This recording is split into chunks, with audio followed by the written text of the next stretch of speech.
Allez, dans cette vidéo, j'aimerais aborder, on va dire, un outil qui vous permettra vraiment de maximiser vos chances de réussir, de maximiser vos chances de rester motivé sur la durée. Et aussi, une fois que vous le comprenez, vous verrez que votre projet est bien plus simple que ce qu'il n'y paraît. Si vous n'avez pas cet outil, vous allez passer votre vie à improviser. Vous allez passer votre vie à faire les choses quand vous en avez envie. Vous allez passer votre vie à vous demander, tiens, qu'est-ce que le hasard a réservé pour moi aujourd'hui?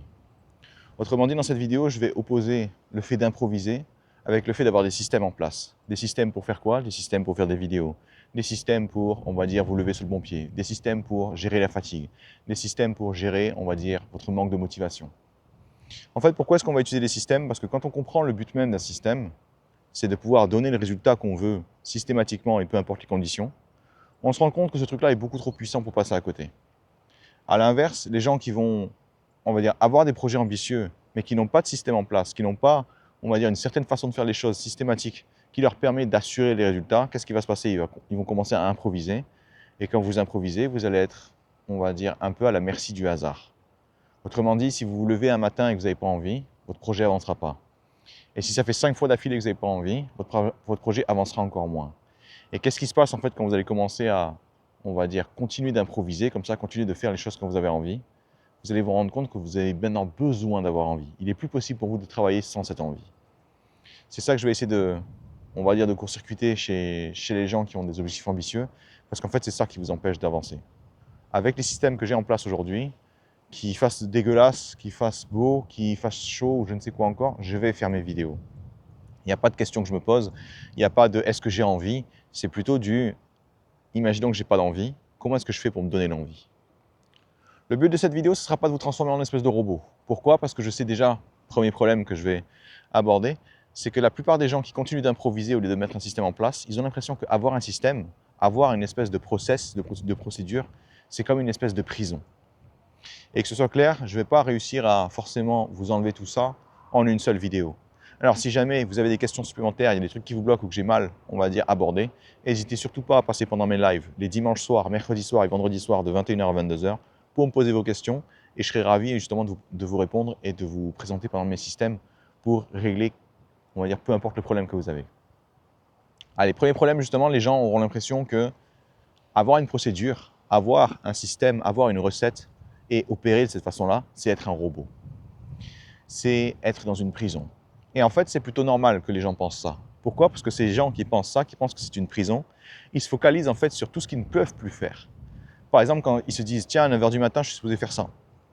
Ils ne sont pas en train de se focaliser sur la tâche qu'ils doivent faire, ils sont en train de se focaliser sur tout ce qu'ils ne peuvent plus faire. Ah tiens, à 9h du matin, j'aurais pu regarder un dessin animé, j'aurais pu commencer par une autre activité, j'aurais pu commencer à faire de la guitare, j'aurais pu je ne sais quoi encore. Et quand vous vous focalisez sur tout ce que vous ratez, effectivement, vous aurez l'impression qu'avoir une procédure ou avoir un planning aussi, c'est une prison. À l'inverse, je vais vous montrer que moi, de mon côté, je vois plutôt l'inverse. Je vois le fait d'improviser comme une prison et le fait d'avoir un système comme une liberté. Mais comment est-ce que je fais ça?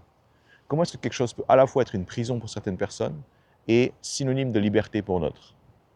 En fait, moi, je veux voir la liberté parce que quand j'ai un système en place, quand je sais que je dois faire mes vidéos à certains moments, je vais me libérer de plusieurs choses. Je vais me libérer des doutes. Je vais me libérer du manque d'envie. Je vais me libérer des problèmes qui n'ont aucune importance, comme est-ce qu'il fait assez beau ou pas? Est-ce que j'ai le temps ou pas? Est-ce que j'ai envie de faire mes vidéos ou pas? Toutes ces questions, en fait, n'ont aucune importance. Pourquoi? Parce que quand je me souviens de mon véritable objectif, que je me projette dans l'avenir et que je me dis qu'est-ce que je veux faire plus tard? Plus tard, je veux inspirer assez de gens pour qu'ils puissent croire en eux, se lancer dans leurs propres objectifs, vivre une vie qui leur plaît, une vie où ils pourront suivre leurs propres règles, et surtout une vie épanouissante pour eux. Quand je vois cet objectif-là, et que je le compare à « Ah ouais, mais aujourd'hui, j'ai pas envie », comment vous dire que j'en ai rien à péter de ne pas avoir envie? La mission est tellement importante, je peux tellement enlever de souffrance aux gens, je peux tellement être utile pour une quantité phénoménale de gens, que juste là, aujourd'hui, ne pas avoir envie à cet instant, quelle journée? Le 9 décembre, mardi 9 décembre, je m'en tape. Et il est là en fait le truc, c'est que quand vous allez improviser, vous allez accorder énormément d'importance à vous, à comment vous vous sentez, à vous focaliser sur vous, vos besoins, vos doutes, vos peurs. Alors qu'à l'inverse, quand vous avez une procédure, vous allez en fait vous souvenir de pourquoi elle est là cette procédure, à quoi elle sert. Toutes mes procédures sont liées à une seule chose, ma véritable mission dans cette vie, le véritable objectif que j'ai pour moi. Quand je me dis que chacune de mes procédures est là pour maximiser mes chances d'atteindre mon objectif, qui va sûrement me demander 30 ans de ma vie, et qui est a la possibilité d'apporter énormément de bien dans ce monde, je me dis, je m'en tape complètement de ne pas avoir, on va dire, pas avoir envie maintenant. Évidemment, je ne vais pas me forcer à faire les choses. Vous me connaissez maintenant, je ne suis pas du genre à me forcer, je ne suis pas du genre à faire preuve de discipline, comme on voit, on va dire, sur les réseaux sociaux en ce moment, tout simplement parce que ça ne marche pas. La discipline, ça ne marche pas parce que ça ne respecte pas le fonctionnement de votre cerveau. Votre cerveau, très simple, il va faire quelque chose s'il y a du plaisir derrière ou si ça lui permet d'éviter une souffrance. Et quand vous allez vous forcer, vous allez juste lui donner de la souffrance. Et quand vous allez vous forcer à faire un truc, vous allez aussi oublier complètement pourquoi vous deviez le faire. Pourquoi est-ce qu'il y a des gens, ils s'inscrivent à la gym le 1er janvier et ensuite, ils n'y vont plus le reste de l'année? Parce qu'ils ont oublié pourquoi ils voulaient y aller. Ils ont oublié de pourquoi c'était si important pour eux de le faire.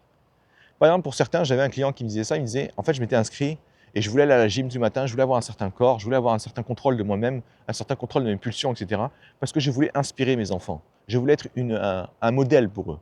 Je voulais qu'ils se disent, papa peut faire des choses compliquées, papa peut faire des choses difficiles, papa, je peux lui demander des choses justement qui sont difficiles. Et je voulais montrer ça parce que mon fils, un jour, il me dit, ah, papa, il est tout le temps sur le canapé en train de boire des bières. Et là, ça m'a saoulé en fait. Ça m'a saoulé parce que je ne voulais pas être ce type-là. Du coup, qu'est-ce qui s'est passé? Le jour même, il allait s'inscrire à la gym. Il a fait ça pendant 3-4 jours. Et puis après, il n'est plus jamais retourné. Pourquoi? Non pas parce que finalement, il aime bien sa bière, mais parce qu'il a oublié en fait. Il a oublié pourquoi c'était important pour lui. Évidemment, lui, il faut qu'il décide de se lever maintenant et avec le mauvais contre-jour. Donc, tout ça pour vous dire quoi? Tout ça pour vous dire que quand vous allez improviser, vous allez en fait faire une grosse erreur, c'est vous baser sur ce que vous ressentez là, maintenant, tout de suite. Et ça, c'est extrêmement compliqué parce que, imaginons que je me base sur comment je me sens, étant donné que ces éléments-là dépendent de paramètres extérieurs, des paramètres que je ne contrôle même pas, en fait, je vais m'en remettre à la chance. Et improviser, ça marche pour des projets qui sont extrêmement courts, qui vont vous prendre une semaine, par exemple. Pourquoi? Parce que voilà, vous allez vous forcer 3-4 fois et puis c'est bon, c'est plié, quoi. Par contre, quand vous avez un objectif, une mission de vie, un truc qui va vous demander des années et des années de travail avant que ça marche, comprenez que ça n'a aucune chance de fonctionner, en fait. Pourquoi? Parce que si vous attendez d'avoir l'envie pour vous dépasser, bonne chance à vous. Pourquoi? Parce que quelqu'un, encore une fois, qui est en train d'improviser, il se focalise énormément sur lui. Il se focalise énormément sur ce qu'il ressent. Par exemple, les gens qui vont improviser vont se dire, ah ouais, mais là j'ai peur, du coup je vais pas y aller. Ah ouais, mais là j'ai pas envie, du coup je vais pas y aller. Ah ouais, mais là je sais pas faire, du coup j'ai pas envie d'y aller. Ah ouais, mais là je suis pas sûr de pouvoir le faire, donc j'ai pas envie de me lancer dans ce projet. Là où moi, qui vais me focaliser sur, ok, je vais faire quoi plus tard? Ah oui, je vais inspirer des gens. Je vais leur dire que c'est pas grave de faire des erreurs. Je vais leur dire que c'est pas grave d'aller dans des projets où vous avez rien à faire là, parce que justement le but c'est de progresser, c'est d'apprendre un max. Donc quand je vois un truc que j'ai pas envie de faire, je dis, ah, putain, mais c'est exactement ce que je vais faire. Pourquoi? Parce que c'est utile pour ma mission. Évidemment, je ne vais pas faire des trucs au hasard non plus. Ce sera toujours, on va dire, aligné avec la mission. Mais quand je vais me dire, tiens, j'ai pas envie de faire ma vidéo aujourd'hui parce que je sens que j'ai un truc ou que je risque d'être malade ou que je suis un peu fatigué ou je ne sais quoi encore, je dis, mais en fait, c'est le meilleur moment pour le faire. Parce que si tu es fatigué et que tu le fais quand même, tu es en train de montrer aux gens que même s'ils sont fatigués, ils peuvent passer à travers. Et encore une fois, je ne vais pas me forcer et je vais vous expliquer en fait dans la deuxième partie de cette vidéo comment est-ce que je fais en fait pour avoir ces systèmes-là, mais surtout avoir envie de les utiliser. Déjà, premier point important, je dois arrêter de les voir comme une prison. Je dois arrêter de me focaliser sur ce que je vais perdre et plutôt me focaliser sur ce que je vais gagner. Et ce que je vais gagner, c'est quoi? La chose la plus importante de ma vie, ma mission de vie, mon véritable objectif. Pourquoi c'est important pour moi d'y arriver? Pourquoi c'est important pour moi de repenser à ce truc-là? Parce que ça va me permettre en fait de relativiser tout ce que je ressens sur l'instant présent. Effectivement, si je regarde que l'instant présent, j'ai très envie de jouer à un jeu vidéo parce qu'il vient de sortir, par exemple. Sauf que quand je commence à me projeter dans l'avenir et que je me dis, tiens, à chaque fois j'ai très envie de faire un truc, ça va prendre la priorité sur mon véritable projet, sur ma véritable mission de vie. Quelles sont mes chances d'y arriver? À peu près zéro. Quel est le prix à payer pour faire les choses uniquement quand j'en ai envie? Ça va me coûter absolument tout. Ça va me coûter mes rêves, ça va me coûter ma capacité à inspirer les gens, ma capacité à me dépasser, ma capacité à permettre aux autres de se dépasser, ma capacité d'être différent. Pourquoi? Parce que si je suis comme tout le monde, j'agis comme tout le monde, je réfléchis comme tout le monde, vous savez ce que je vais avoir comme résultat? Les résultats de tout le monde. Et les résultats de tout le monde dans ce monde, c'est quoi? C'est d'échouer. C'est d'avoir une vie qu'on n'aime pas, une vie qui a été décidée pour nous et qu'on a été incapable, on va dire, de dire non aux autres. Donc c'est pas ça que je veux en fait. Donc quand je veux voir ça comme moi, enfin improviser, je vois ça justement comme une prison. Une prison où je vais être comme tout le monde. Une prison où je vais être, on va dire, paralysé par la peur, paralysé par le doute, paralysé par le manque d'envie, paralysé par le manque de motivation, paralysé par le manque d'organisation, paralysé par le manque, on va dire, de capacité à mettre mon attention là où il faut. Tout de suite, j'ai plus envie d'improviser. Tout de suite, je vois le vrai prix à payer d'improviser. Effectivement, c'est marrant sur le moment. Effectivement, vous avez envie de faire autre chose, vous allez le faire et vous vous faites plaisir. Jusqu'au moment où vous arrivez à la fin de la journée et vous dites « Encore une journée que j'ai gâchée. Encore une journée où j'ai passé à fuir mes problèmes. » Et le deuxième problème que vous allez avoir quand vous allez commencer à improviser comme ça, c'est que parce que vous avez pris l'habitude de faire les choses uniquement quand vous en avez envie, au début c'était une préférence, au début c'était sympa, maintenant vous allez en faire un besoin. Vous serez incapable de faire autrement. Vous avez besoin d'avoir envie, vous avez besoin d'être motivé, vous avez besoin de ne pas avoir peur. Donc imaginons je fais un projet ambitieux. Je vais faire des choses nouvelles tout le temps, des choses où je vais me planter en permanence. Imaginons que maintenant que je continue d'improviser. Du coup, je continue d'avoir peur de l'échec. Je continue d'avoir peur de ne pas être à la hauteur. Je continue d'avoir peur de, on va dire, d'avoir un projet qui me dépasse en fait. Je continue d'avoir peur de, on va dire, pas être assez motivé pour me relever après les échecs. Je vais passer ma vie à être dans la peur. Je vais passer ma vie à attendre le bon moment. Et là, encore une fois, je vais gâcher ma vie. Effectivement, je peux attendre un an ou deux pour être sûr que ça ne marche pas. Ou alors, je peux arrêter d'être con 2 minutes et me dire, mais en fait, j'ai déjà toutes les preuves que je veux. Pourquoi? Parce que je regarde n'importe qui aujourd'hui, qui se base sur ses envies, qui se base sur l'improvisation. Quels sont ses résultats? Il est globalement au même endroit, quoi. Il tourne en rond. Il va ni monter trop haut, ni descendre trop bas. Pourquoi? Parce qu'il va, on va dire, tourner autour de son niveau normal. Et quand vous avez des objectifs ambitieux, ce n'est pas le niveau normal que vous devez viser. Vous devez être à 10-15 fois votre niveau normal. Du coup, vous devez vous élever à un niveau mais incroyable. Et ce n'est pas l'improvisation qui va vous permettre de faire ça. Donc, deuxième piège, c'est que vous allez commencer à développer le besoin de travailler dans ces conditions-là. Je dois vraiment avoir envie, je ne dois vraiment pas avoir peur, je dois vraiment je ne sais pas quoi encore. Et troisième élément, si ça dure trop longtemps, vous allez même en faire un trait de caractère. Vous allez même en faire quelque chose qui est votre identité. Je suis du genre à faire les choses quand j'en ai envie. Je suis une personne qui, si elle n'est pas dans les bonnes conditions, ne fait pas ça. Ça, c'est ce que j'entends tout le temps en fait chez les gens. Ils vont me dire un truc du genre, hop, je tourne un peu la caméra parce qu'il y a du vent de l'autre côté. Ils vont me dire un truc du genre, ah ouais, mais moi en fait, pour travailler dans un projet comme ça, il faut absolument que j'en ai envie. Moi en fait, je suis quelqu'un qui ne peut pas travailler dans ces conditions. Je ne peux pas travailler dans cette ambiance. Je ne peux pas travailler, on va dire, quand je suis fatigué. Je ne peux pas travailler quand je suis malade. Je ne peux pas travailler quand je machin. Félicitations, vous venez de faire de vos lacunes une part de votre identité. Vous venez en fait de vous flinguer au plus haut point. Pourquoi? Parce que c'est facile de changer une préférence, de d'outrepasser, on va dire, quelque chose que vous auriez préféré avoir. Par contre, là, vous en avez fait une identité, et changer son identité, c'est un peu plus difficile. Qu'est-ce qu'on va faire dans cette vidéo? On va faire le plus difficile. On va changer votre identité. On va changer votre façon de voir l'improvisation, votre façon de voir les systèmes, votre façon de voir les procédures, pour justement maximiser vos chances de réussir, et surtout pour retourner tous les problèmes qui aujourd'hui vous empêchent d'avancer, on va les tourner en tremplin. Allez, première question pour vous. Quelle est votre vision sur les systèmes? Est-ce que c'est plutôt pour vous une prison ou synonyme de liberté? Encore une fois, si vous pensez à une prison, vous allez vous focaliser sur tout ce que vous ne pouvez pas faire parce que vous avez un système. Tout ce que vous ne pouvez pas faire parce que votre planning vous dit que vous devez faire telle tâche à tel moment. Moi, de mon côté, je vous invite plutôt à aborder on va dire, la vision d'un système de la façon suivante. Quand je mets, par exemple, à 9 h du matin, je suis supposé faire un truc, encore une fois, je me libère de tous mes doutes. Je me libère de la question stupide que je me pose tous les matins, dans le cas contraire, qui est « Qu'est-ce que je fais aujourd'hui? Est-ce que je commence par X ou est-ce que je commence par Y? Et si je faisais autre chose? Et si je faisais avancer un autre projet qui n'a absolument rien à voir avec ce que j'avais prévu? Et si je ne sais pas quoi encore ?» En fait, toutes ces questions-là, pour quelqu'un qui aime improviser, c'est de la spontanéité. C'est, on va dire, de la joie de vivre. Pour moi, c'est la mort. Pourquoi pour moi c'est la mort? Parce qu'en fait, je vais prendre plein de micro-décisions de merde qui n'ont aucun intérêt et qui vont me vider de mon énergie. À chaque fois que vous prenez une décision consciente, vous allez en fait utiliser une espèce de batterie que vous avez dans la journée qui en fait va se vider à chaque décision que vous prenez. Et quand vous arrivez à zéro, vous êtes incapable de faire quoi que ce soit. Évidemment, dans cette vidéo, vous allez aussi apprendre à recharger cette batterie sur commande. Mais ce qui va se passer en fait, c'est qu'à force de prendre plein de petites décisions comme ça, vous allez ralentir. Imaginez un type qui sait exactement ce qu'il doit faire, quand il doit le faire et comment il doit le faire. Vous imaginez bien qu'il ne se pose plus de questions. Vous imaginez bien qu'il est en train de foncer vers son objectif. Et surtout, s'il n'est pas débile, les activités qu'il a choisies dans la journée sont des activités qui sont optimales. Les meilleures activités possibles pour réussir. Je ne vais pas m'amuser à faire un planning pour faire un truc rempli de trucs qui ne servent à rien. Donc là, je commence à tout optimiser. Donc je sais déjà que chaque activité, à ce moment-là, et dans cet ordre-là, est la façon la plus optimale pour moi pour atteindre mes objectifs.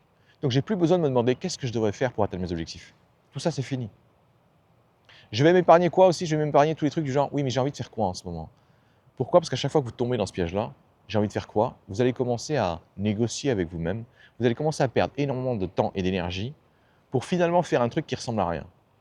À l'inverse, quand je me dis, le système dit ça, à moi maintenant de mettre en place les choses pour avoir envie de le faire. Et là, du coup, on va dire, voir ça un peu plus tard dans la vidéo. Donc, ce que j'aimerais que vous fassiez déjà, c'est expliciter clairement comment est-ce que vous voyez les systèmes aujourd'hui. Et ensuite, si ce n'est pas encore le cas, essayez d'adopter mon approche pour voir à quel point les systèmes peuvent vous libérer. Libérer de vos doutes, libérer de vos peurs, libérer de, on va dire, du jugement des autres, libérer du regard des autres, libérer de la pression sociale, de la pression, on va dire, que la société exerce sur vous, sur qu'est-ce que vous devriez faire, à quel rythme vous devriez le faire, si vous deviez gagner de l'argent ou je ne sais quoi encore. Tous ces trucs-là, en fait, ce n'est pas votre problème. Et quand vous allez improviser, vous allez prendre ça de plein fouet. Pourquoi? Parce qu'encore une fois, quelqu'un qui improvise est focalisé sur soi, au lieu d'être focalisé sur l'extérieur, sur, on va dire, sa mission, son véritable but. Par exemple, je n'accorde que très peu d'importance à ce que je ressens sur le moment, parce que j'ai enfin compris que ce que je ressens sur le moment est, on va dire, futile. C'est éphémère. Je pense que ça vous est déjà arrivé de ne pas avoir envie de faire un truc, de le faire quand même, et au bout de 5 minutes, vous découvrez que vous avez envie de le faire, en fait.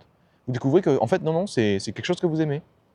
Et je ne compte plus le nombre de gens qui me disent « Mais en fait, moi, j'adore le sport. » Mais c'est juste le départ qui est trop dur, quoi. Des fois, je me dis « Putain, mais j'ai envie de me lancer, mais, putain, mais là, je suis fatigué, j'ai pas envie, etc. » Ouais, tout ça, ça part quand vous avez un système. Parce que justement, vous aurez un système pour tout. Eh bien justement, on va commencer à voir, je vais commencer à vous décrire tous les systèmes que moi j'ai qui me permettent en fait d'outrepasser tout ça. Par exemple, le premier système que j'ai, c'est le système pour « Et qu'est-ce qui se passe quand j'ai pas envie ?» Imaginons que j'ai pas envie, je détecte que j'ai pas envie. Je peux effectivement me forcer, comme on vous l'explique sur Internet, sur les réseaux sociaux, via la discipline. Le gros problème de cette approche, c'est que c'est de la merde. C'est de la merde, encore une fois, parce que quand vous allez vous forcer, votre cerveau, il se dit « Pourquoi on se force? C'est quoi le but ?» Et vu que vous êtes trop con, vu que vous avez oublié de pourquoi vous faites les choses, vous êtes incapable de lui répondre, votre cerveau, il comprend un truc, il se dit « Tiens, on est en train de se forcer pour se forcer. » Donc, il n'y a aucun bénéfice. Il va vous laisser faire 3, 4 fois ça, et puis ensuite, le reste de l'année, il va vous dire « Va te faire foutre. » C'est pour ça que la discipline, ça va marcher pendant 3-4 jours. Et puis après, pendant 3 mois, vous n'allez plus rien faire. Pourquoi? Parce que vous n'avez pas respecté le fonctionnement de votre cerveau. Et surtout, quand vous lui avez demandé de travailler différemment, il s'est dit « Ok, ça fait 4 fois qu'on se force, 4 fois, il n'y a aucun bénéfice derrière. » Ou alors tes bénéfices sont tellement nuls à chier que tu t'es dit « Ah, je suis content d'avoir fait ma session. » Et votre cerveau, il se dit « Ok, ça vaut rien, ça. Le plaisir que tu viens d'avoir, là, il vaut absolument rien comparé à 30 minutes de plaisir sur Netflix. Comparé à 2h30 de scroll sur TikTok. » Et du coup, qu'est-ce qui va se passer? La prochaine fois que vous aurez envie de faire votre truc, vous n'y arriverez pas. C'est notamment ce truc-là qui fait que les gens abandonnent leur résolution de l'année, peu importe ce qu'ils ont choisi. Au bout d'un moment, ils ne savent plus pourquoi et du coup, ils laissent tomber. Le système que j'ai alors quand j'ai pas envie de faire quelque chose. Premier élément, je me demande explicitement où est-ce que je mets mon attention. Imaginons, je dois me lever et je dois faire « Ok, il faut que je fasse mes scripts » ou du moins, il faut que je commence à tourner mes vidéos. Allez, on va partir là. Je dois tourner mes vidéos, le temps est un peu maussade, il fait un peu moche, je ne sais quoi encore, il y a un peu de vent. Et je sens que j'ai un truc, je couvre un truc, je suis un peu malade. Première question, où est-ce que je mets mon attention? Je mets mon attention sur les difficultés. Je mets mon attention sur le fait que j'ai pas envie. Je mets mon attention sur le fait que je suis malade. Je mets mon attention sur le fait que je me sens pas bien, que la météo est pas ouf, que mon père m'a dit qu'il faisait froid aujourd'hui ou je ne sais quoi encore. Qu'est-ce qui se passe? Qu'est-ce que je suis en train de faire là? Je suis en train d'accumuler les problèmes. Je suis en train de faire de petites, on va dire, de petites merdes sur ma route, des montagnes infranchissables. Donc, premier élément de cette méthode, je regarde où sont mes problèmes. Et je le fais juste rapidement. Je suis juste là pour, en fait, scanner et expliquer pourquoi est-ce que j'ai pas envie. Je ne vais pas tergiverser dessus. Pourquoi? Parce que si je mets encore mon attention là-dessus, je vais les faire grossir. Une fois que j'ai estimé, une fois que j'ai compris que si j'ai pas envie, c'est parce que je me focalise sur de la merde. Qu'est-ce qui va se passer? Je vais me donner de l'énergie parce que justement, je suis à sec. Parce que justement, si mon attention est allée naturellement sur ce qui est négatif, c'est que je ne suis pas en fait dans le bon état d'esprit, dans la bonne combativité et du coup dans le bon niveau d'énergie. Première étape pour aller chercher de l'énergie quand j'en ai pas, je vais penser à mon futur. Je vais penser à ma mission de vie. Je vais penser à pourquoi est-ce que je fais tout ça déjà? Pourquoi c'est important pour moi d'y arriver? Pourquoi c'est si important pour moi? Pourquoi c'est indispensable pour moi d'y arriver? Je veux y arriver parce que je veux faire en sorte que ce monde soit meilleur. Je veux y arriver parce que moi, quand j'ai commencé à suivre les règles de cette société, on m'a promis l'Eldorado, on m'a promis que je serais heureux, on m'a promis que je serais épanoui. Et en fait, c'est exactement l'inverse qui s'est passé. C'est tellement exactement l'inverse qui s'est passé que j'ai tenu 3 ans avec leurs règles de merde avant d'essayer de me tuer. Le niveau de souffrance que j'avais était tellement intolérable que je voulais mourir. Et je sais pertinemment qu'il y a plein de gens dans ce monde qui traversent exactement la même chose, sauf qu'eux n'ont pas eu la chance comme moi de l'avoir traversé et d'avoir compris ce qui s'est passé. Alors à chaque fois que je vais me lever pour faire une putain de vidéo, que je vais aborder un thème, c'est un thème qui m'a sauvé la vie, c'est un thème qui me permet de me réaliser. Donc quand je commence à penser à ça, vous le voyez déjà tout de suite quand je suis en train de parler, il y a l'énergie qui arrive à moi, qui me dit « Putain, mais vas-y, tu dois y aller, c'est beaucoup trop important. Arrête de penser à « Oh, il fait pas beau aujourd'hui ». C'est la météo, ça arrivera plein de fois dans ta vie. Donc, je vais chercher de l'énergie là où il y en a, dans le futur, et je la ramène dans le présent.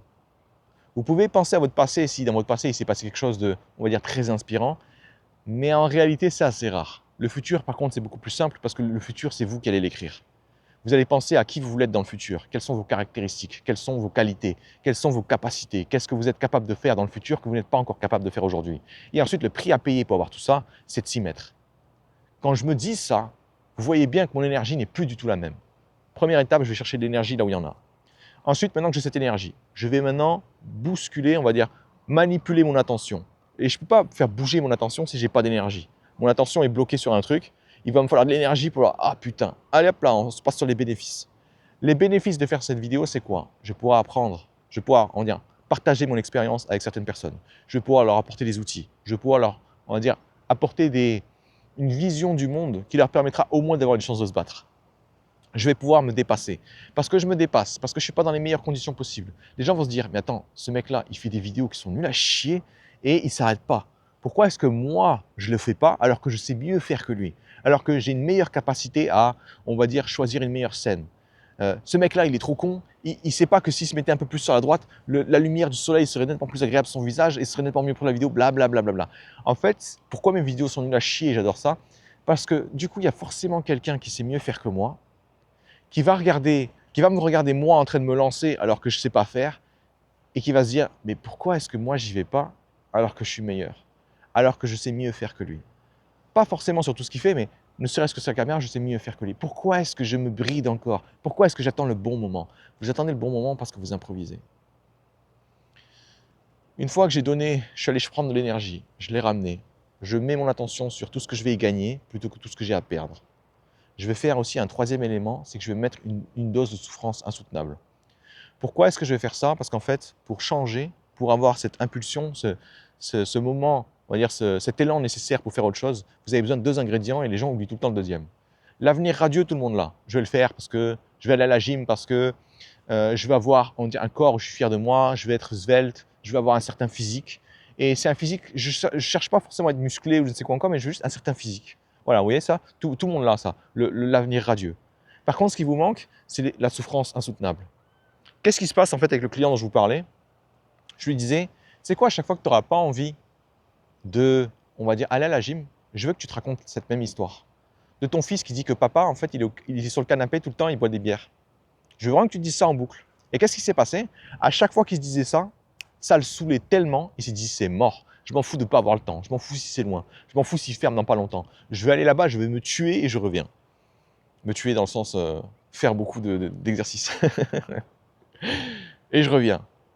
Donc, en fait, quand vous avez cette souffrance insoutenable, moi, comment je l'ai? J'imagine ma vie si je ne le faisais pas. J'imagine ma vie si je ne faisais pas mes vidéos parce qu'il faisait moche. S'il faisait froid. S'il faisait je ne sais pas quoi encore. S'il y a un avion qui faisait du bruit. Je reviens. Allez, l'avion a l'air assez loin.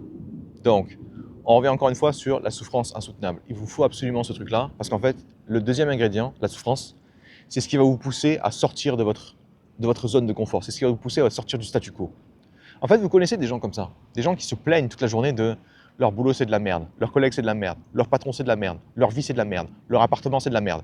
Et quand vous les regardez, vous leur dites « Mais pourquoi tu ne changes pas? Pourquoi est-ce que tu n'améliores pas ta situation ?» Et là, ils vont vous répondre un truc du genre « C'est pas si terrible. » Parce qu'en fait, il leur manque le deuxième ingrédient.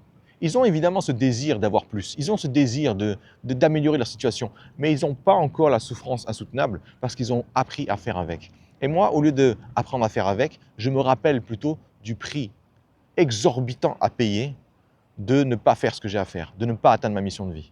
Qu'est-ce que ça va me coûter? Absolument tout.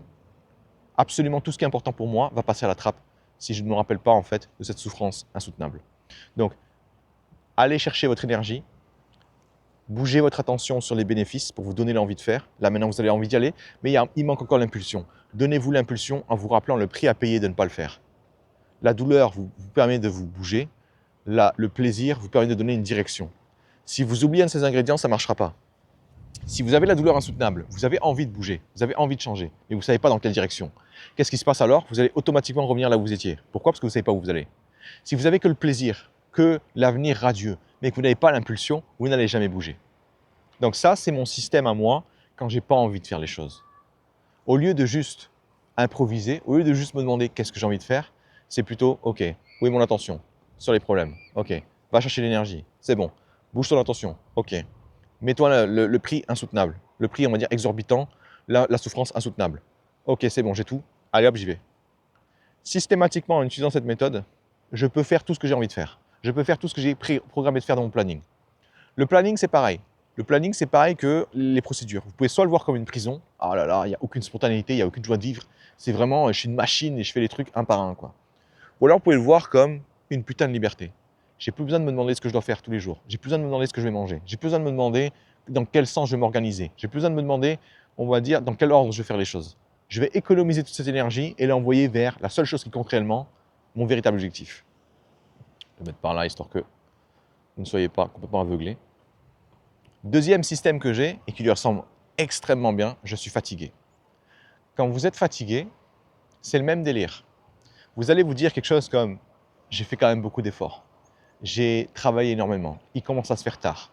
Qu'est-ce qui se passe à ce moment-là? Vous avez des convictions qui vous poussent à croire que selon l'heure qu'il est, selon votre niveau de fatigue actuel, alors vous êtes capable ou non de faire les choses.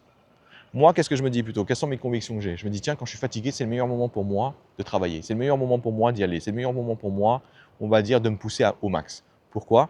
Parce que je veux inspirer des gens. Je veux faire en sorte qu'ils se dépassent, qu'ils puissent voir que les limites qu'ils ont aujourd'hui ne sont pas des limites immuables. Ce ne sont pas des limites qui vont, on va dire, leur pourrir leur vie, on va dire, tout le reste de leur vie, quoi.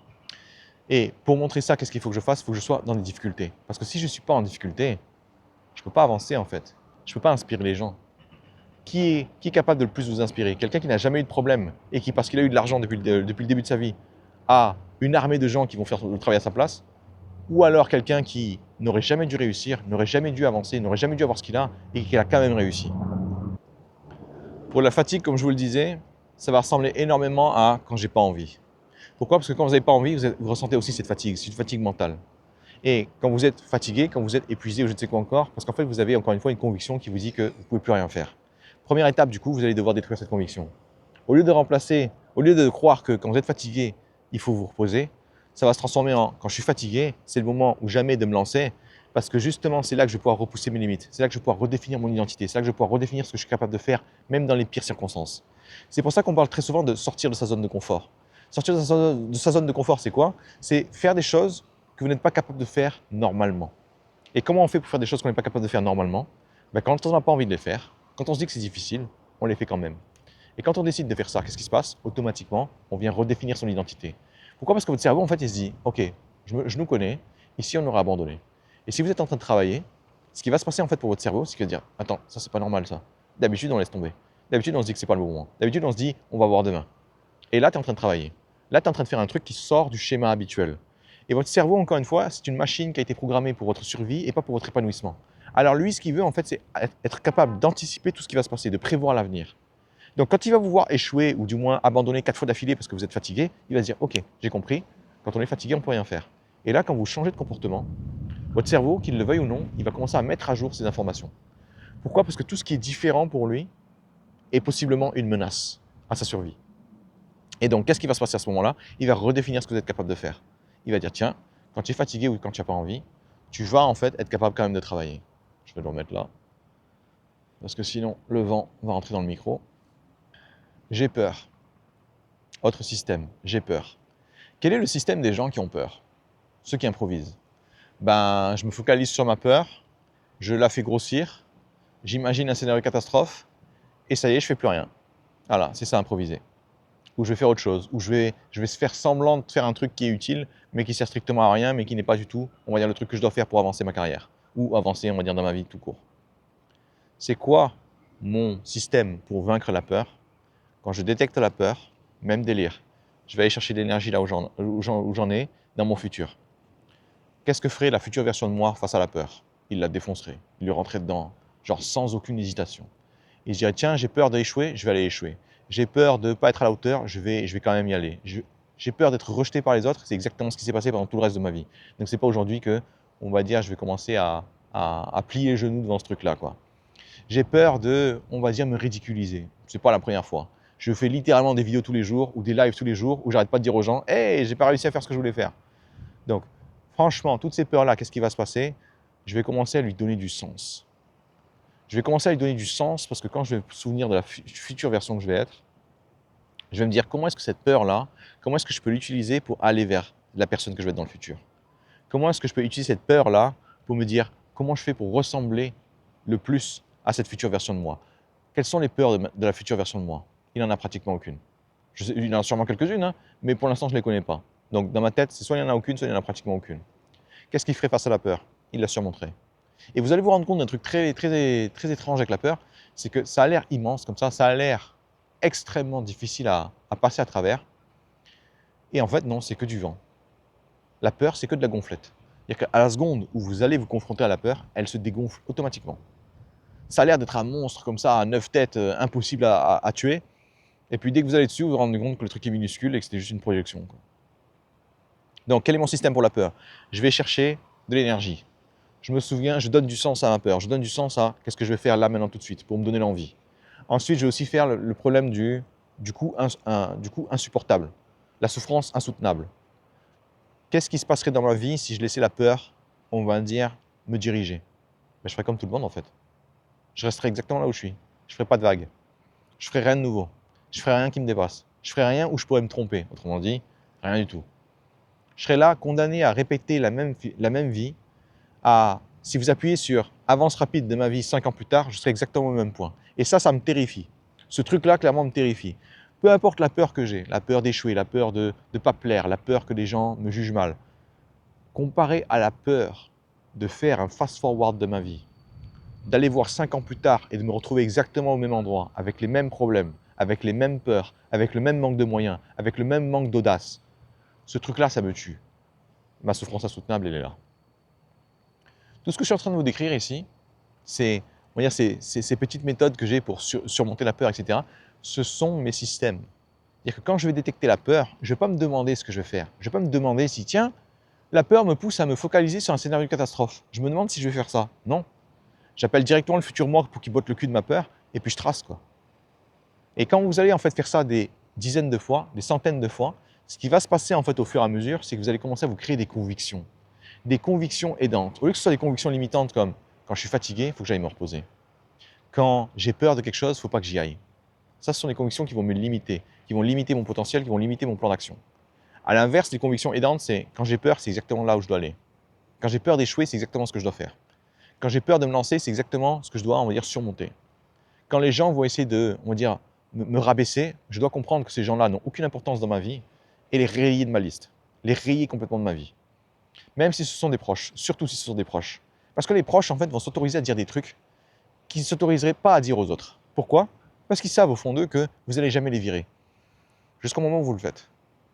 Est-ce que vous allez passer pour le méchant? Oui.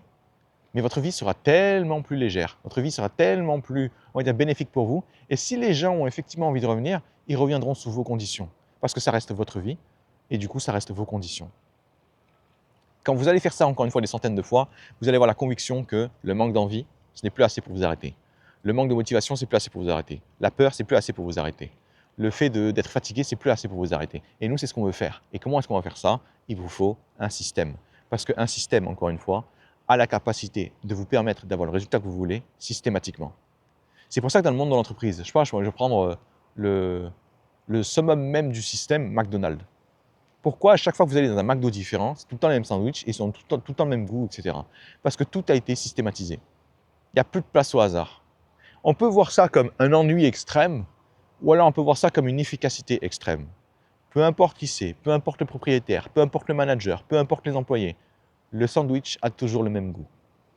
Que vous soyez dans l'un ou dans l'autre. Tous les restaurants ont la même tête, ont la même, on va dire, disposition. Vous savez tout de suite que vous rentrez dans un McDo. Autre système qui est vraiment sympa, le doute. Quand quelqu'un doute, qu'est-ce qui se passe? Il va commencer à se descendre. Il va commencer à se dire, peut-être que c'est pas pour moi finalement. Peut-être que c'est trop difficile. Peut-être que je me suis lancé dans un truc là qui est vraiment pas pour moi, qui est vraiment, on va dire, pas à ma hauteur. Je devrais laisser tomber. En fait, quand vous doutez, vous allez avoir la capacité de vous descendre systématiquement. Vous allez vous focaliser uniquement sur ce qui ne va pas. Et un doute, c'est extrêmement con. Dans le sens où vous allez douter naturellement à la seconde où, on va dire, vous dépassez vos seuils. C'est quoi un seuil? Par exemple, imaginons toute votre vie, vous avez réussi à surmonter des obstacles ou avoir ce que vous voulez en seulement 3 essais. Vous allez douter à partir du 4e. Pourquoi? Parce que toute votre vie, votre cerveau s'est dit, tiens, au bout de 3 essais, on a ce qu'on veut. Vous êtes au 4e, vous allez commencer à douter. 5e, le doute va être encore plus grand. Au 10e, vous êtes en train de, déjà de, on va dire, nouer un nœud et de vous balancer sur une chaise. Pourquoi est-ce que ça se déclenche automatiquement? Parce qu'encore une fois, le cerveau, il est là juste pour une chose, avoir du plaisir ou échapper à la souffrance. Et quand il va vous voir échouer des dizaines de fois, qu'est-ce qui va se passer? Il va se dire, je suis en train de souffrir, je me sens mal parce que je suis en train de faire des erreurs. Et si vous pensez encore que faire des erreurs, c'est mal, la souffrance va augmenter et votre cerveau va dire, tiens, je vais t'envoyer un truc dans la gueule pour que tu arrêtes de faire ça, parce que ça ne marche pas du tout, parce que ça nous fait souffrir, parce que ça nous fait du mal. Quel est mon système pour le doute? J'identifie mon seuil. Pourquoi est-ce que je doute? Je doute parce que j'ai l'impression de ne pas être à la hauteur. Je doute parce que j'ai l'impression que je ne devrais pas échouer autant. Ok? Je pense à mon futur moi. Quel est son seuil avant de se dire qu'il devrait arrêter? Avant de se dire qu'il devrait laisser tomber? L'infini. Ok. Mon seuil qui est à 3, il est juste trop bas. Je vais le faire monter vers l'infini. Je vais le faire monter à 500 déjà. Allez, j'ai plus le droit de douter de moi-même. J'ai plus le droit de laisser tomber avant d'avoir échoué 500 fois. Et vous savez ce qui se passe quand vous échouez 500 fois, ou du moins quand vous êtes prêt à échouer 500 fois et qu'à chaque échec vous apprenez quelque chose? Vous arrivez systématiquement à avoir ce que vous voulez avant même d'atteindre les 50 fois. Pourquoi? Parce que rien n'est si complexe que ça si vous fragmentez ce que vous avez à faire. C'est évident que si d'un seul coup je me disais, tiens, j'aimerais réussir à devenir cette personne dans le futur du jour au lendemain, je ne vais jamais y arriver. Par contre, tous les jours, je me dis, je dois faire ma vidéo. Pendant que je fais cette vidéo, je dois avoir l'énergie qu'il faut, je dois avoir l'inspiration qu'il faut, je dois avoir envie de la faire, il faut que ça se sente. Tout de suite, c'est beaucoup plus simple pour moi. Parce que ce sont des systèmes qui me permettent de faire ça. Ce n'est pas moi qui improvise.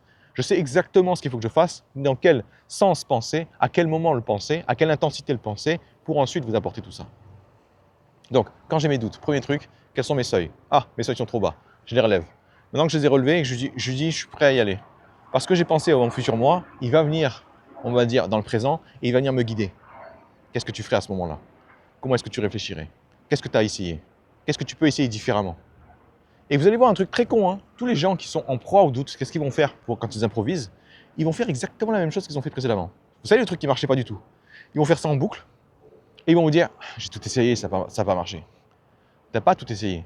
Tu as essayé un truc 1000 fois et ça n'a pas marché. Et tu aurais dû comprendre les 50 premières fois que ça n'allait pas marcher, quoi. Une fois que j'ai ce doute, je me rends compte de quoi? Vu que c'est juste une histoire de seuil et que j'ai juste à le remonter pour ne plus l'avoir, je me rends compte que c'est du vent. Je me rends compte que mes doutes ne sont pas le reflet de la réalité. Ils sont juste le reflet d'un fonctionnement de mon cerveau qui me pousse à croire que je dois arrêter au bout d'un moment, que je dois en fait laisser tomber. Pourquoi? Parce qu'on m'a appris plein de choses sur l'échec. On m'a appris que c'était mal. On m'a appris que j'étais une mauvaise personne si j'échouais. Et mon cerveau, il n'a pas envie d'être une mauvaise personne. Il n'a pas envie d'être un sale type. Il n'a pas envie d'être rejeté par les autres. Alors il va commencer à m'envoyer des émotions extrêmement désagréables, ce qu'on appelle aussi le doute. Une fois que j'ai surmonté mon doute, une fois que j'ai dépassé mon seuil, je me rends compte de quoi? Que je peux quand même opérer. C'est-à-dire que même si j'avais du doute auparavant, je suis quand même en train d'avancer, je suis quand même en train d'essayer. À un moment donné, je vais réussir. Et quand je vais réussir, au lieu de juste me dire « Ah, j'ai réussi, cool, on va à la prochaine ». Non, j'ai réussi, je vais marquer le coup. Je vais me dire « Je suis content de moi parce que j'ai eu une période de doute et je n'ai pas laissé ce doute me ronger. Je n'ai pas laissé ce doute m'envahir. Je n'ai pas laissé ce doute me dicter ma réalité. Je n'ai pas laissé ce doute définir ma réalité. » Et quand je comprends ça, je me dis juste que la conviction énorme que je me crée, c'est la suivante. Le doute n'a aucune importance.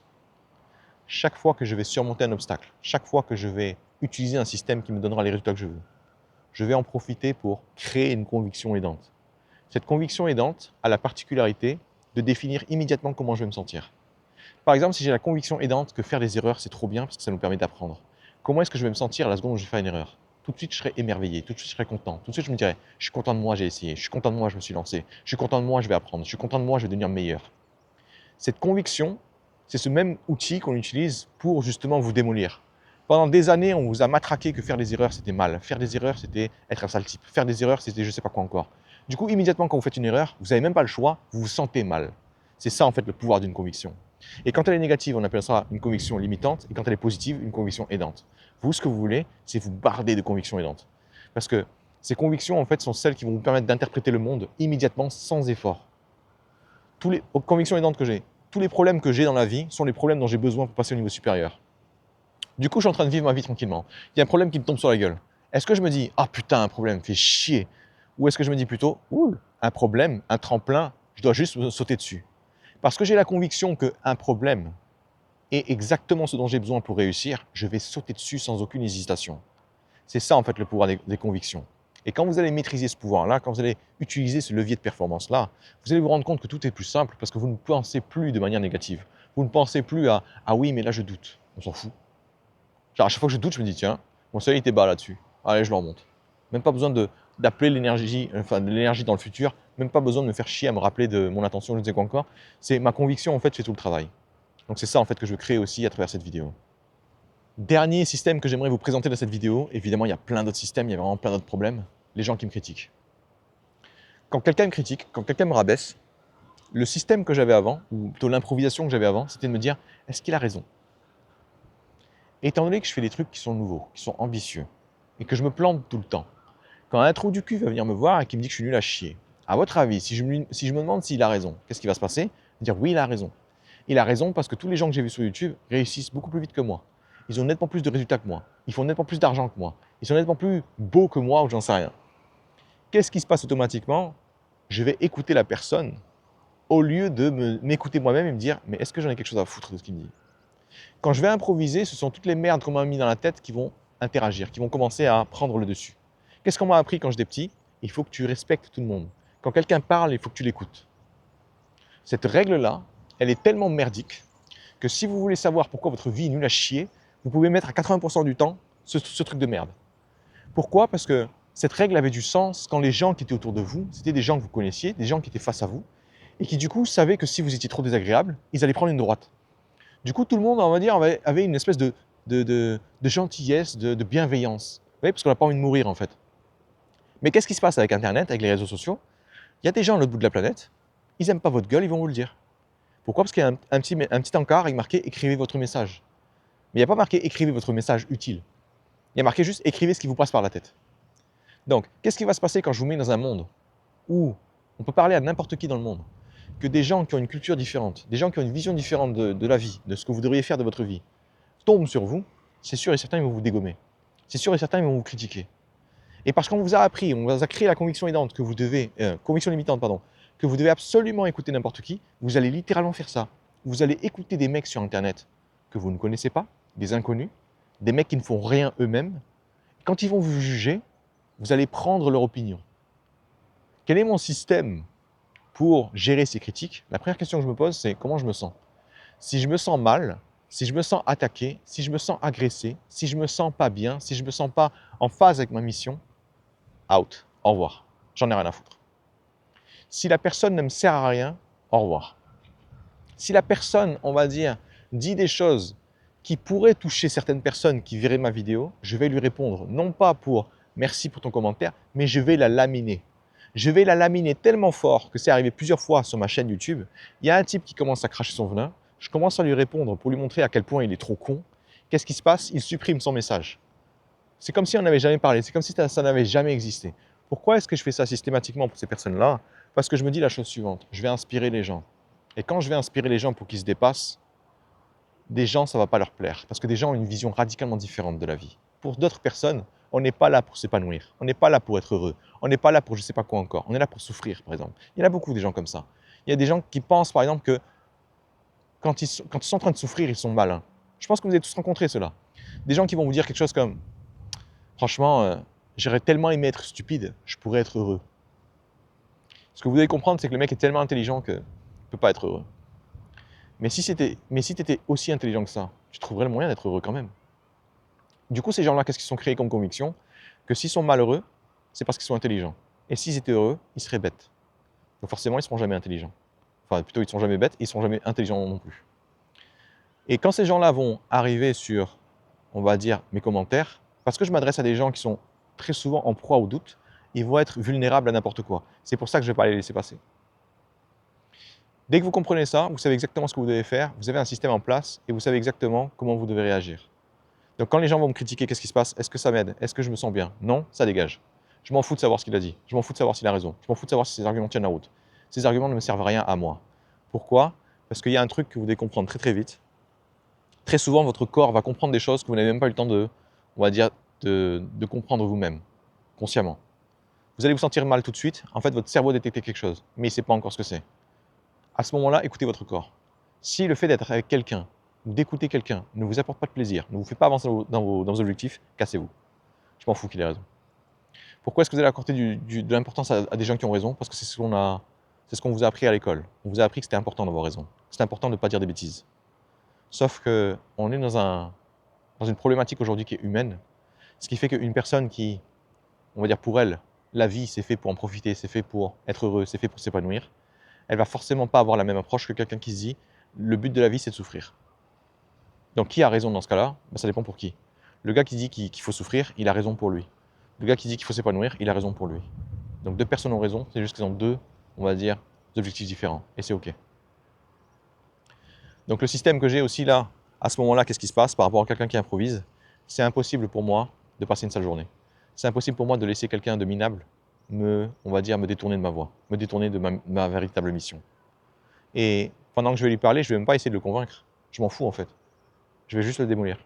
Le démolir en lui montrant que sa façon de voir les choses n'a aucune importance. Et ces gens-là, justement, quand ils vont essayer de vous démolir, c'est une tentative vaine de leur part d'essayer d'avoir de l'importance. Parce qu'ils n'arrivent pas à en avoir eux-mêmes tout seuls, avec leur propre projet. Alors il faut bien qu'ils vous rabaissent pour se sentir un peu mieux. Et quand ils n'y arrivent pas, ils se cassent. Cette vidéo pour vous dire quoi?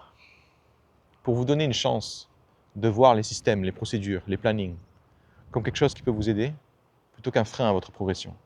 Si aujourd'hui vous voyez ça comme un frein à votre progression, c'est parce que vous avez une sale image de ces trucs-là. Vous pensez que c'est une prison. Vous pensez que c'est quelque chose qui vous empêchera d'être spontané. Je suis spontané aujourd'hui, spontané dans mes vidéos, spontané dans ma façon de parler. Je vais juste trouver un autre moyen d'exprimer cette spontanéité. Je vais juste trouver le moyen de lui donner une direction, de lui donner un sens, plutôt que d'être spontané juste pour être spontané. Je suis spontané dans la façon on va dire, dans les exemples que je vais trouver, dans les situations que je vais vous raconter, dans les vidéos que je vais, on va dire, choisir pour aujourd'hui. Tout le reste, la spontanéité c'est pour la spontanéité. Tiens, aujourd'hui j'ai envie de foutre ma journée en l'air. Ça ne me sert à rien. Quand vous allez voir les systèmes comme quelque chose qui va justement vous pousser à aller dans la bonne direction, qui va vous pousser à surmonter les obstacles, vous allez dire mais pourquoi je suis passé à côté de ça? Le truc me permet de gagner systématiquement. Et dès que vous comprenez ça, vous allez développer en fait une capacité de travail que vous ne pensez même pas être possible. Et surtout, vous allez pouvoir voir qu'en ayant un système comme ça bien ficelé, votre réussite n'est qu'une question de temps. Là où quelqu'un qui improvise, il a besoin de coups d'éclat. Il a besoin que quelque chose explose pour vraiment qu'il y ait une différence. Vous pourrez littéralement tous les jours vous voir avancer. Et effectivement, vous aurez aussi des coups d'éclat, mais c'est des coups d'éclat que vous n'attendez pas, dont vous n'avez pas désespérément besoin pour avancer. Allez, fin de cette vidéo, bon courage à vous, et j'espère que vous verrez les systèmes et les plannings et les procédures comme quelque chose qui va vous aider plutôt que comme une prison. Amusez-vous bien.